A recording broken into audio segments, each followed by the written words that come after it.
estremece la patria el 2 de abril. Argentina tiene un nuevo amanecer y sus hijos se rebelan sin temor.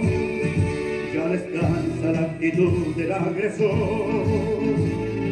Cuando toda la nación gritó de pie y Giachino con su sangre dijo no.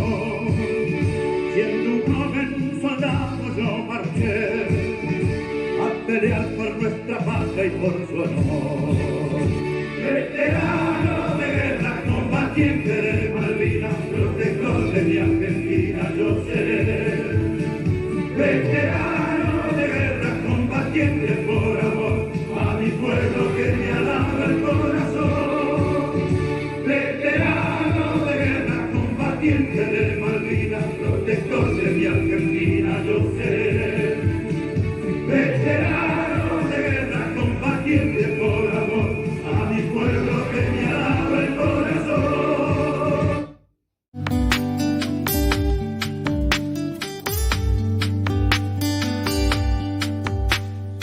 Una mañana temprano desperté y la aventura entonces comenzó. Era un sueño tan querido y ahora es realidad. En todas partes se habla siempre de ti. En tu silencio profundo se halla la paz, tan lejana, niña blanca, tu mano vine a tocar.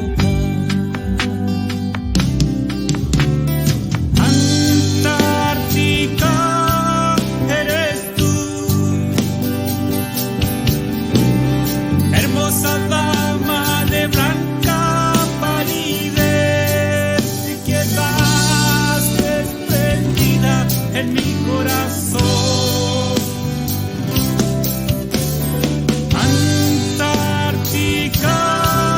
Eres tú, hermosa dama de blanca palidez, te quedas desprendida en mi corazón.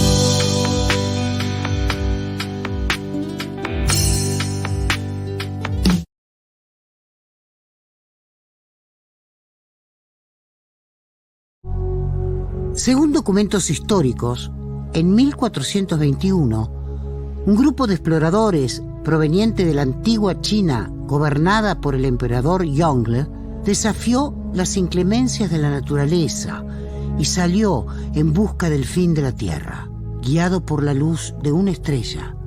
Así, hallaron un territorio hasta entonces desconocido para el ser humano. Pero otra mirada sugiere que las islas fueron descubiertas recién un siglo más tarde por un famoso explorador portugués. El primero en avistar las Islas Malvinas fue parte de la expedición de Hernando de Magallanes en 1520. En Malvinas es uno de los pocos territorios americanos que no estaba habitado por lo que hoy conocemos como pueblos originarios. Por lo tanto, sí podemos decir que en el caso de Malvinas hubo un descubrimiento. Es importante destacar que el mero descubrimiento de un territorio no genera derechos. Desde el comienzo, el hallazgo de un territorio natural tan rico, tan vasto, generó una serie de conflictos por su dominio, que atravesaron los siglos y se extendieron por distintos rincones de nuestro planeta. Bueno, los primeros en llegar fueron los franceses. En 1764 eran navegantes que partían del puerto de Saint-Malo, comandados por Louis-Antoine de Bougainville, que era un marino y matemático y astrónomo, como eran casi todos los marinos de entonces, francés. Que cuando llegan a las islas deciden bautizarlas como Îles Malouines, y de ahí viene el origen etimológico de Malvinas. Es decir, Malvinas como nombre tiene un origen francés. Inmediatamente que se instalan los franceses en Malvinas, los españoles reclaman, ¿sí?, invocando la soberanía española en Malvinas, cuando se empezó a dividir la disputa de soberanía americana entre la corona de España y la corona de Portugal. Es decir, trazaron un meridiano vertical que dividía la América portuguesa de la América española, y luego Malvinas quedó del lado de la América española. Es decir, inmediatamente ambas coronas, tanto la francesa como la española, se pusieron de acuerdo, y los franceses reconocen la soberanía española en Malvinas. Tras el primer arribo francés, las islas pasaron a ser parte de la colonia española. Pero a mitad del siglo XVIII, un nuevo imperio entraría en juego: la poderosa Inglaterra. Este sería el comienzo de una historia de usurpaciones de las islas del continente americano. Lo que pasó con los británicos en Malvinas en el siglo XVIII es que ellos se instalan de forma clandestina en 1765. Entonces los españoles mandaron una corbeta militar desde Buenos Aires y desalojaron a los británicos, quienes claudicaron militarmente el 10 de junio de 1770. Los británicos se fueron pacíficamente en 1774, reconociendo tanto la soberanía como las autoridades españolas. Desde ese entonces, además, hay que sumar que Malvinas se incorporó al Virreinato del Río de la Plata en 1776, hasta que irrumpe la Revolución de Mayo en nuestra historia, que sería los cimientos de nuestra independencia como nación. Hay registro de Malvinas en nuestros papeles oficiales desde muy temprano, que atestiguan nuestra soberanía y que además ponen a Malvinas dentro de un plan geopolítico. De hecho, Malvinas forma parte, es la segunda comandancia, cuando se crea finalmente la comandancia de Malvinas, es la segunda comandancia de lo que es la provincia de Buenos Aires, ¿no?, en esta Argentina en construcción. Ya nace nuestra historia de la mano de Malvinas. Efectivamente, la Revolución de Mayo significó un cambio de página en la historia por la soberanía de estos espacios marítimos. Con la Revolución, las islas pasaron a formar parte de las Provincias Unidas del Río de la Plata, en un continente sudamericano que luchaba por su independencia. También me une a Malvinas mi historia familiar. Soy descendiente de Luis Bernet y María Sáez de Bernet, primer comandante político-militar de las islas. También me une a Malvinas la historia de mi papá. Mi papá, Marcelo Bernet, ha sido un gran apasionado de la historia de las islas. En 1829, Luis Bernet es nombrado comandante político-militar. Es así que Bernet viaja junto a su familia, junto a María Sáez, junto a sus 3 hijos, Luis Emilio, Luisa y Sofía. María va embarazada, va a tener a su hija, Malvina, la primera mujer que lleva el nombre de Malvinas, la va a tener en las islas. Y María, desde el primer momento desde que llega, muy de la época, comienza, María Sáez, su esposa, comienza a llevar registro en un diario. Es un diario sumamente importante porque es un diario de una viajera de la primera mitad del siglo XIX, lo cual no es tan común. Quienes viajaban solían ser hombres. Las literaturas acuáticas suelen ser literaturas que escriben hombres y de clase dirigente. Acá es una mujer, a diferencia de lo que sucede con otras mujeres viajeras, que un poco se ponen en el lugar de un hombre. Registra toda una serie de cosas que normalmente no aparecen en los libros de viaje y que tienen que ver con la vida cotidiana, cómo se crían a los chicos en Malvinas en 1829, cómo se prepara la comida, cómo se calienta la casa. Todo esto, que puede parecer una pavada, es sumamente revelador, porque normalmente uno conoce otras cosas y esto queda, ¿cómo será?, ¿no? Queda la pregunta, la historia de la vida cotidiana.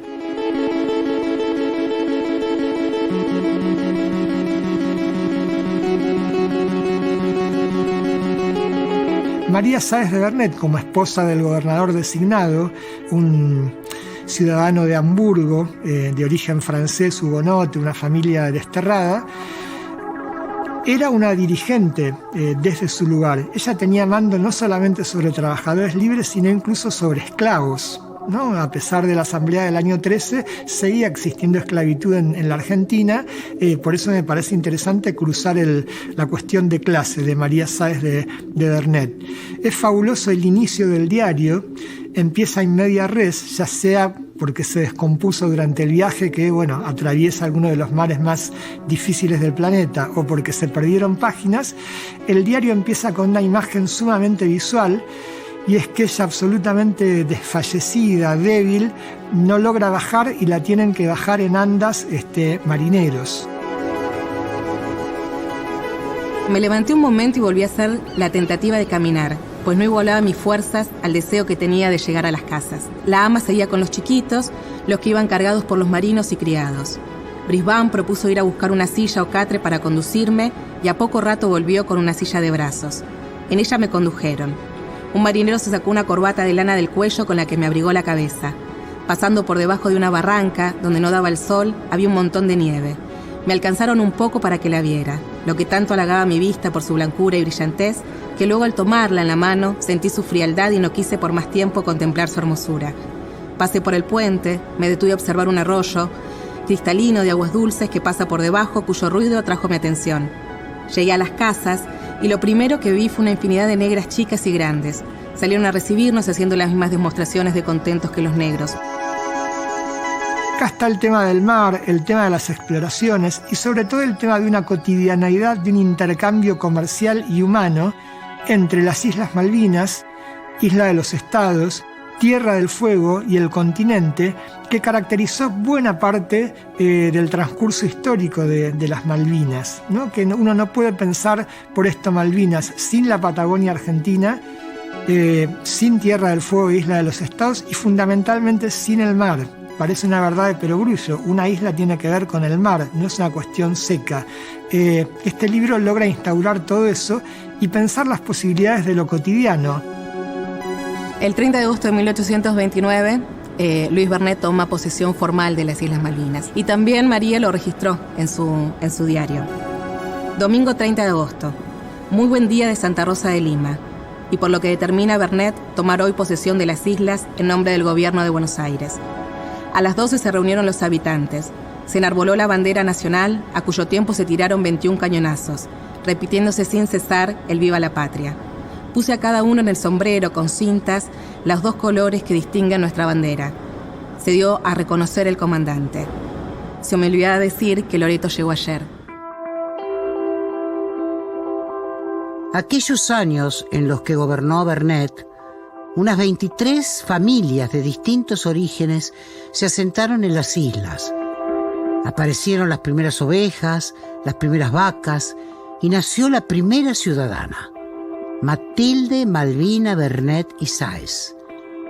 Comenzaba a formarse una nueva población con su propia cultura y sus propias costumbres. Pero todo cambió en 1831.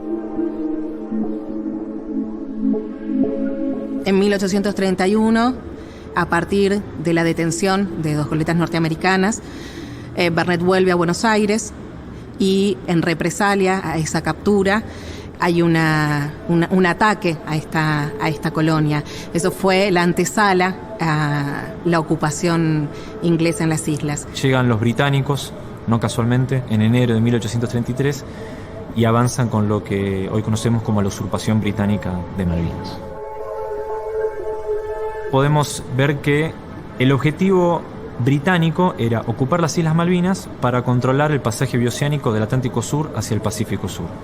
El objetivo que tenían los británicos era tener una ruta asegurada que comunicara la metrópoli con las colonias de África, principalmente Sudáfrica, pasar por Malvinas, el pasaje del Atlántico Sur hacia el Pacífico Sur, y de ahí poder dirigirse sin ningún tipo de inconvenientes hacia Nueva Zelanda, Australia, las Islas Mauricio, es decir, consolidar el Imperio Británico. El ataque de Estados Unidos y la invasión inglesa en el siglo XIX significaron un antes y un después en la historia por la soberanía nacional. Las Malvinas y las islas del Atlántico Sur, como parte del territorio argentino, comenzaban a peligrar. Sería el inicio de conflictos y reclamos que terminarían en distintos enfrentamientos. Las indómitas aguas del Atlántico Sur serían el escenario de una larga batalla por la posesión de un espacio único en el mundo.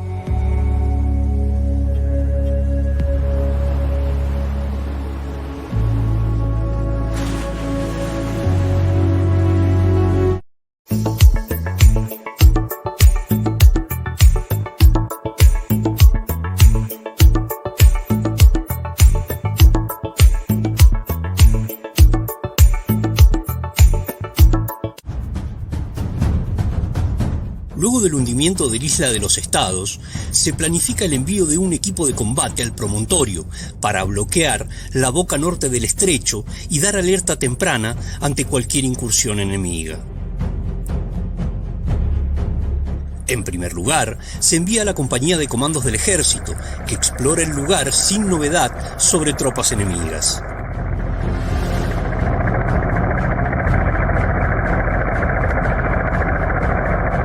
Producido el ataque a Borbón, la compañía se retira a evaluar los daños y, luego, regresa a Puerto Argentino.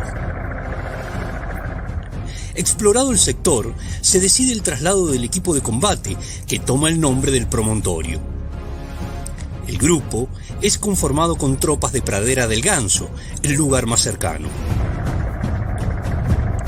Lo integran una de las 3 secciones de la compañía C del Regimiento 25 y la sección apoyo del Regimiento 12, encargada del armamento pesado, un cañón sin retroceso y 2 morteros livianos, artillería insuficiente para bloquear el estrecho. El comandante es el jefe de la compañía del Regimiento 25.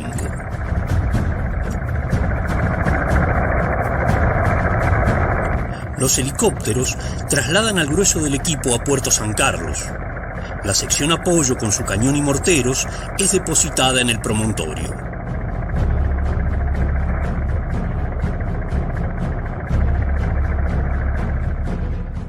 La altura es realmente inhóspita, con vientos y temperaturas insoportables. Los efectivos no tienen elementos de zapa para cavar posiciones. Instalan las piezas. El barco navega hacia el oeste. El destructor Glamorgan ha sido enviado por el sur. Cuando anochece, comienza a bombardear en cercanías de Pradera del Ganso para simular en ese sector el desembarco. Luego, un destructor y una fragata se separan de la flota y también simulan el desembarco al norte de la isla Soledad.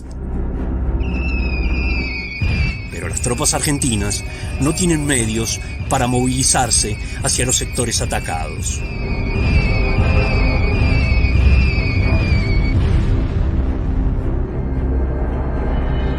A las 23, la fragata Ardent ingresa al estrecho.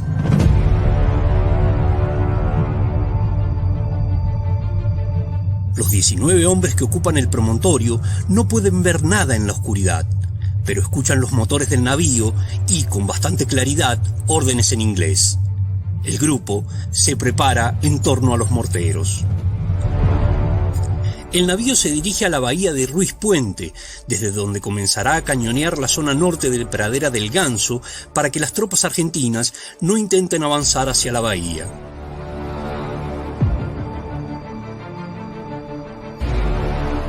Dos horas y media después, ingresa al estrecho el destructor. Los hombres en el promontorio escuchan nuevamente los ruidos en la oscuridad. Esta vez, abren fuego con munición iluminante, utilizando los morteros.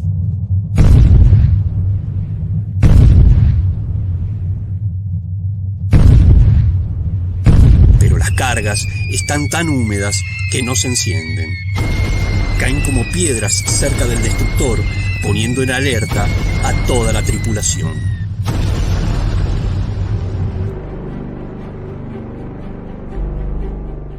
Del destructor despega un helicóptero. Está equipado con una cámara térmica que toma estas imágenes. Se trata de una tecnología muy moderna para la época.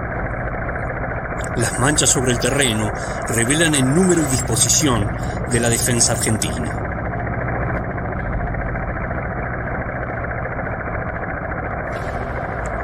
El destructor se posiciona en el estrecho fuera del alcance de los morteros y comienza a cañonear la elevación con poca precisión.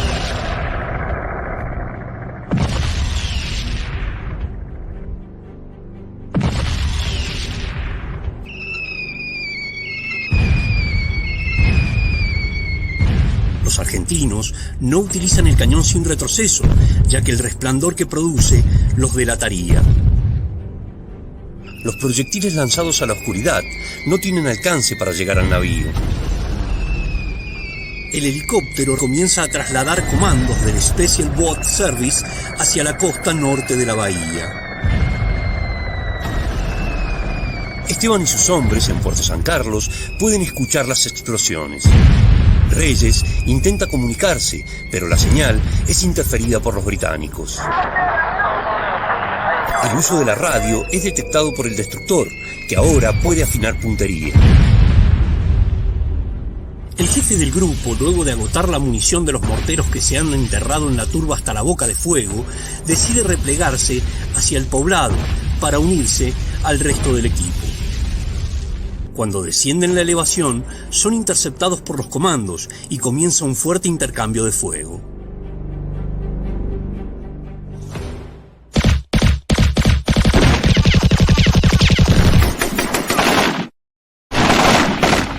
Comienza a aclarar. El combate ha durado prácticamente toda la noche. Agotados, con escasa munición y sin posibilidades de resistir, el grupo argentino se oculta en un matorral de aulagas, el único arbusto que crece en las islas.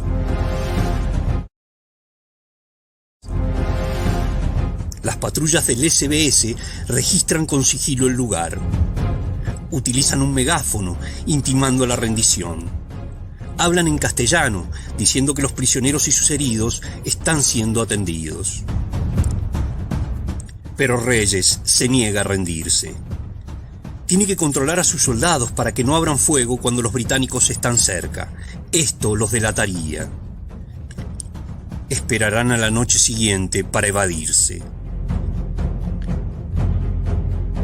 Al final de la guerra, son capturados en un galpón abandonado, no muy lejos de Puerto San Carlos. 2 hombres sufrieron la amputación de sus 2 pies y a otro le fue cercenado uno de ellos. El resto pasó meses en recuperación tras el final de la contienda. Desde el 1 de mayo, un grupo de helicópteros argentinos se refugia en la base del Monte Kent, lo suficientemente alejada de Puerto Argentino. Con las primeras luces del día, 2 Harriers GR-3 atacan las aeronaves con cañones y misiles.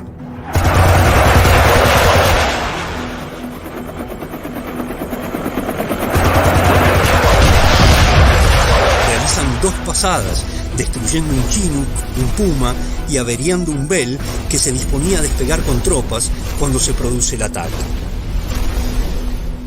No se registran muertos ni heridos, pero las aeronaves destruidas son las de mayor capacidad, dando un fuerte golpe a las ya precarias posibilidades de movilidad de las tropas argentinas.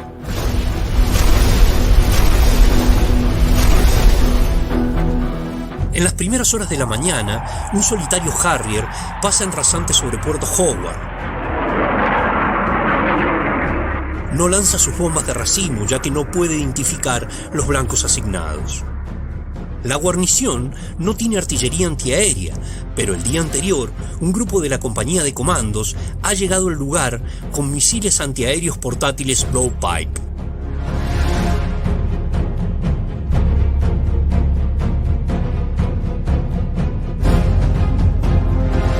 El avión realiza un amplio rodeo y, 20 minutos después, hace una segunda pasada con la intención de hacer reconocimiento fotográfico. Esta vez, todos los hombres del Regimiento 5 abren fuego sobre la aeronave.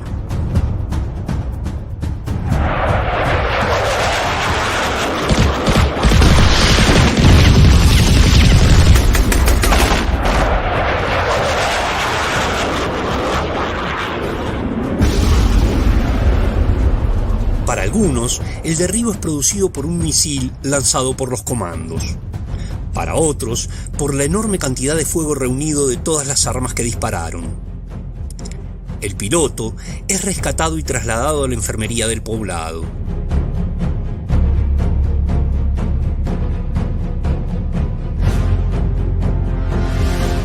Tiene heridas en el rostro y la clavícula quebrada.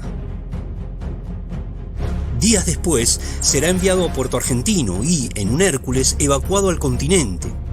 Pasará 2 meses en la base aérea del Chemical, en la provincia de La Rioja, hasta su entrega en Montevideo, recién el 8 de julio, casi un mes después del final de la contienda. El equipo de Esteban y Vázquez tendrá mejor suerte que el grupo de Reyes. Mejor orientados, avanzarán con gran dificultad hacia Puerto Argentino, moviéndose de noche y ocultándose durante el día. 4 días después, lograrán llegar a una estancia desde donde pueden comunicarse con la capital y ser rescatados. En Puerto Argentino, en la formación que hace Menéndez con motivo del Día Patrio, el comandante arenga a la tropa refiriéndose al heroico enfrentamiento. ¡Saludo! ¡Dos! ¡La frente! De la noticia que tuvimos ayer del regreso del teniente primero Esteban, que enfrentó el desembarco enemigo en San Carlos con 45 hombres. Destruyó 3 helicópteros y volvió entero, pidiendo regresar a la pelea. Son los primeros hombres que han hecho contacto cuerpo a cuerpo con el enemigo. En la Halconera, el galpón en donde los comandos tienen su base, los hombres de Esteban y Vázquez son entrevistados. ¿Qué sintió, señor, al derribar el primer helicóptero enemigo? Bueno, desde el punto de vista militar exclusivamente, una gran alegría, puesto que estaba reduciendo el poder de combate del enemigo. Ahora, desde el punto de vista humano, una tristeza por que se pierdan vidas por esta causa. ¿Sí? El helicóptero entró en la zona de fuego. Hicimos fuego reunido con las armas livianas que teníamos nada más. Aparentemente pueden haber sido unos 2.500 tiros que simultáneamente le pegaron al helicóptero. Empezó a decolar y se nos vino encima. Por supuesto, en ese momento bajamos la cabeza todos y cayó de donde yo estaba a 20 metros, pero había soldados que le cayó a 5 o 6 metros. Seineldin, el comandante del regimiento 25 al que pertenece el grueso del equipo, felicita a sus hombres. Estoy más es Argentina. Argentina es más que fútbol. Argentina es el corazón de Favaloro. Es un grito zapucay bien correntino. Es un día nevado en Ushuaia. Es las Malvinas, sus héroes y los caídos en batalla.